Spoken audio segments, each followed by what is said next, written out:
ಇದ್ದಕ್ಕಿದ್ದ ಹಾಗೆ ಮನೆಯಲ್ಲಿ ಸೈಲೆಂಟಾಗಿ ಕುತ್ಕೊಂಡು ಆಟ ಆಡ್ತಿದ್ದ ಮಕ್ಕಳೆಲ್ಲ ಎದ್ದ ಗಲಾಟೆ ಮಾಡಿದ್ದು. ಇದ್ದಕ್ಕಿದ್ದ ಹಾಗೆ ಹೊರಟ್ವಿ.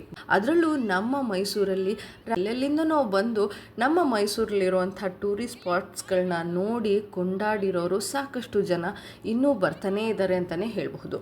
ಆದರೆ ನಾವು ಮೈಸೂರಿನವರು ಹೋಗಿದ್ವಲ್ಲ, ಆ ಪ್ಲೇಸ್ ತುಂಬ ಚೆನ್ನಾಗಿದೆ, ಈ ಪ್ಲೇಸ್ ಚೆನ್ನಾಗಿದೆ, ಅಲ್ಲಿ ಹೋಗಿ ಇಲ್ಲಿ ಹೋಗಿ ಅಂತ ಹೇಳ್ತೀವಿ ಹೊರತು ನಾವಂತೂ ಫ್ರೀಕ್ವೆಂಟಾಗಿ ಹೋಗೋದೇ ಇಲ್ಲ.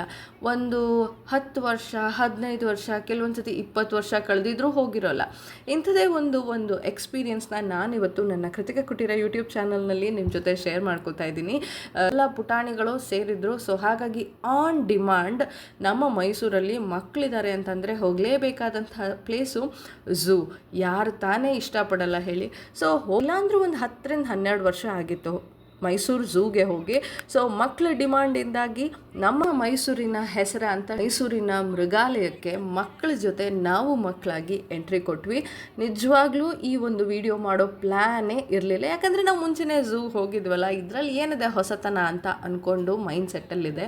ಆದರೆ ಒಳಗಡೆ ಹೋದ್ಮೇಲೆ ಪ್ರತಿಯೊಂದು ಹೊಸ ಒಂದು ಎನ್ವಿರಾನ್ಮೆಂಟನ್ನ ನೋಡಿ ಎಷ್ಟು ಚೇಂಜ್ ಆಗಿದೆ ಅಂದ್ಕೊಂಡು ಈ ವಿಡಿಯೋನ ನಿಮ್ಮ ಜೊತೆ ಶೇರ್ ಮಾಡ್ಕೋತಾ ಇದ್ದೀನಿ.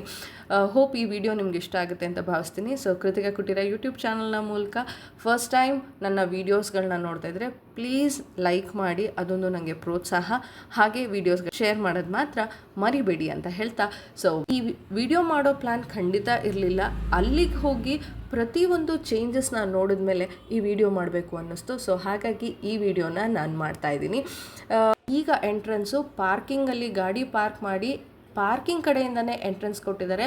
ಸೊ ಅಂಡರ್ಗ್ರೌಂಡ್ ಮೂಲಕ ಹೋಗಿ ಟಿಕೆಟ್ನ ತಗೋತೀವಿ. ಸೊ ರೋಡ್ ಕ್ರಾಸ್ ಮಾಡೋ ಒಂದು ದೊಡ್ಡ ಟೆನ್ಷನ್ ಕಮ್ಮಿ ಆಗಿದೆ, first difference. So second difference ಏನು ಅಂತಂದರೆ ಟಿಕೆಟ್ಗಳಿಗೆ ಯಾವುದೇ ಥರದ ಔಟ್ಸೈಡ್ ಫುಡ್ನ ಅಲೋ ಮಾಡಬಾರ್ದು ಅಂತ ಹೇಳಿ ನೀಟಾಗಿ ಚೆಕ್ ಎಲ್ಲ ಮಾಡಿ ಕಳಿಸ್ತಾರೆ.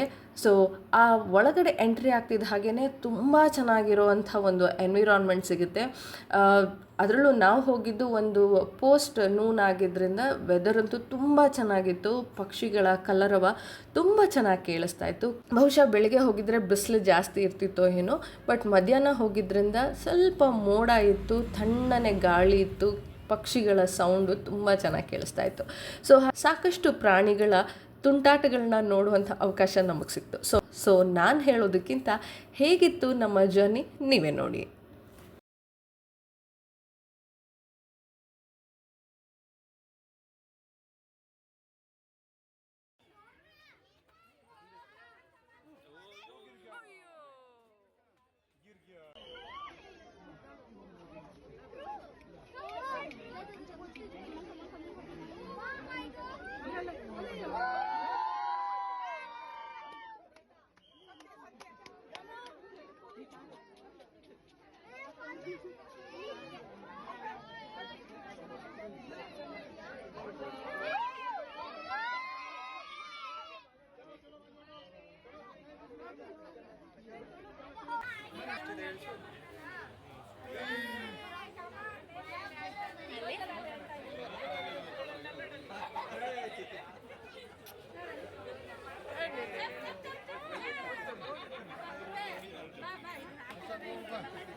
ಈಗ ಅದ್ ನೋಡ್ಬಿಟ್ಟು ಇದು ಬರುತ್ತೆ ಹೆಂಗೇನೆ.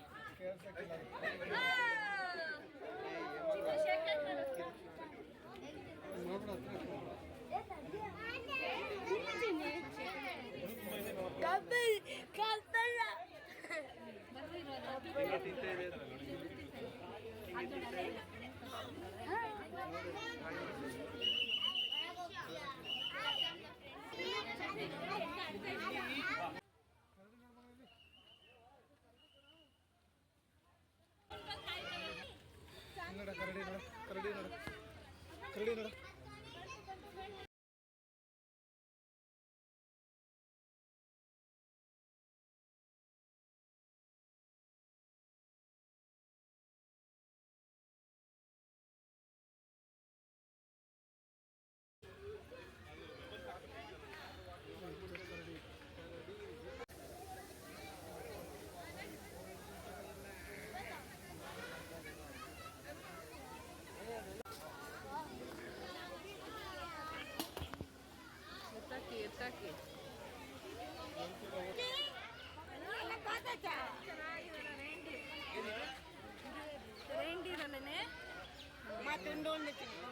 ಜಿಂಗಲ್ ಬೆಲ್ ಅಲ್ಲಿ ಬರ್ತಾವಲ್ಲ ಅದು ಚೆನ್ನಾಗವೆ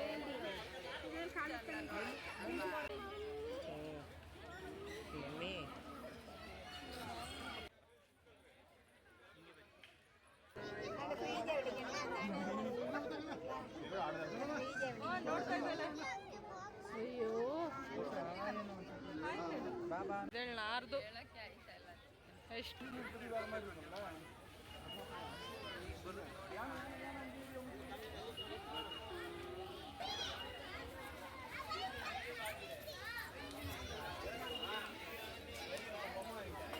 ಇಲ್ಲಿದಾನೆ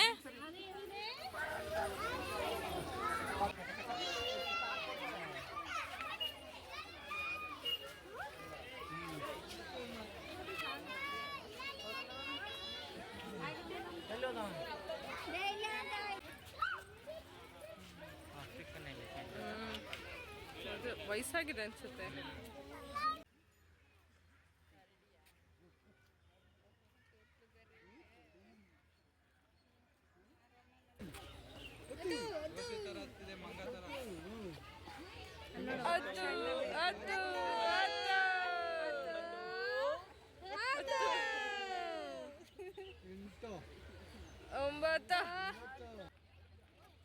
ಆಲ್ಮೋಸ್ಟ್ ಒಂದು ಮುಕ್ಕಾಲು ಭಾಗ ಪ್ರಾಣಿಗಳನ್ನು ನೋಡಿದ್ದೀವಿ. ಈಗ ಸ್ವಲ್ಪ ಸ್ನ್ಯಾಕ್ಸ್ ಟೈಮ್, ಸುಸ್ತಾಗ್ಬಿಟ್ಟಿದ್ದಾರೆ ಎಲ್ಲ ಪುಟಾಣಿಗಳು.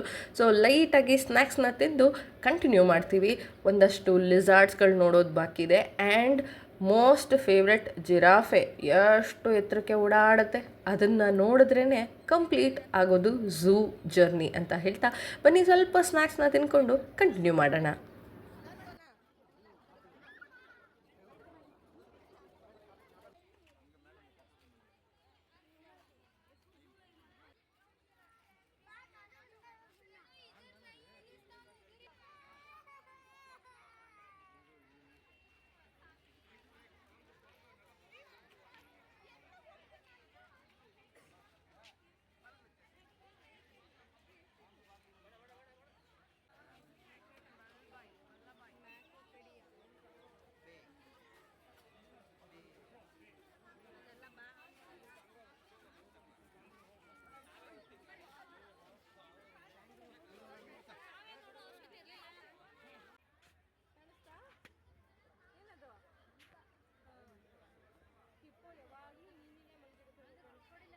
ನೋಡಿದ್ರಲ್ವಾ ಎಷ್ಟು ಚೇಂಜಸ್ ಆಗಿದೆ ಅಂತ. ಸೊ ಮುಂಚೆ ಎಲ್ಲ ಪಾತ್ವೇ ಎಲ್ಲ ತುಂಬ ಚೆನ್ನಾಗಿತ್ತು, ಹಟ್ಸ್ ಎಲ್ಲ ಇರಲಿಲ್ಲ. ಈಗ ಸಿಕ್ಕಾಪಟ್ಟೆ ಶೇಡ್ಸ್ಗಳನ್ನ ಮಾಡಿದ್ದಾರೆ. ತುಂಬ ಬಿಸಿಲಿತ್ತು ಅಂತಂದರೆ ಪ್ರಾಣಿಗಳನ್ನ ನಿಂತ್ಕೊಂಡು ನೋಡೋಕ್ಕೆ ಒಂದಷ್ಟು ಗ್ಯಾಪ್ಗಳು ನೀಟಾಗಿ ಕೊಟ್ಟಿದ್ದಾರೆ. ಗ್ಲಾಸಸ್, ದಪ್ಪ ದಪ್ಪ ಗ್ಲಾಸಸ್ಗಳಿದೆ.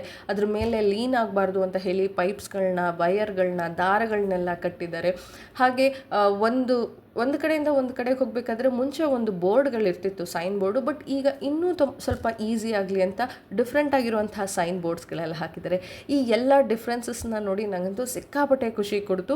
ಸೊ ನನಗನ್ಸಿದ್ದು ನಮ್ಮೂರಲ್ಲೇ ಇದ್ದು ನಾವು ನಮ್ಮ ಹತ್ತಿರದ ಟೂರಿಸ್ಟ್ ಸ್ಪಾಟ್ಸ್ಗಳನ್ನ ಅಟ್ಲೀಸ್ಟ್ ಒಂದು 5 years ಒನ್ಸ್ ನೋಡಲೇಬೇಕು ಅನಿಸುತ್ತೆ. ಯಾಕಂದರೆ ನಮಗೆ ಡಿಫ್ರೆನ್ಸ್ ಗೊತ್ತಿಲ್ಲ ಅಂತ ಅಂದರೆ ಬೇರೆಯವ್ರಿಗೆ ನಮ್ಮೂರ ಬಗ್ಗೆ ಇನ್ನೇನು ಹೆಚ್ಚು ಹೇಳೋಕ್ಕಾಗತ್ತೆ ಅಲ್ವಾ. ಸೊ ಹಾಗಾಗಿ ಆದಷ್ಟು ನಿಮ್ಮ ಮಕ್ಕಳಿಗೆ ತೋರಿಸೋ ನೆಪದಲ್ಲಾದರೂ ನಮ್ಮ ಊರಲ್ಲಿರುವಂಥ ಹೆಸರಾಂತ ಟೂರಿಸ್ಟ್ ಪ್ಲೇಸ್ಗಳನ್ನು ನಾವು ವಿಸಿಟ್ ಮಾಡಿ ಖುಷಿ ಪಡೋಣ ಅಂತ ಹೇಳ್ತಾ ಈ ಒಂದು ವಿಡಿಯೋ ನಿಮ್ಮೆಲ್ಲರಿಗೂ ಇಷ್ಟ ಆಗಿದೆ ಒಂದು ಲೈಕ್ ಮಾಡಿ. ಕೃತಿಕಾ ಕುಟೀರ ಯೂಟ್ಯೂಬ್ ಚಾನಲ್ನ ಸಬ್ಸ್ಕ್ರೈಬ್ ಮಾಡಿಲ್ಲ ಅಂದರೆ ಪ್ಲೀಸ್ ಸಬ್ಸ್ಕ್ರೈಬ್ ಮಾಡಿ, ಹಾಗೆ ಶೇರ್ ಮಾಡೋದನ್ನ ಮಾತ್ರ ಮರಿಬೇಡಿ ಅಂತ ಹೇಳ್ತಾ ಸೊ ಮತ್ತೊಂದು ವಿಡಿಯೋ ಒಂದಿಗೆ ನಿಮ್ಮ ಮುಂದೆ ಬರ್ತೀನಿ. Until then Kritika is signing off. Take care of yourself. Bye.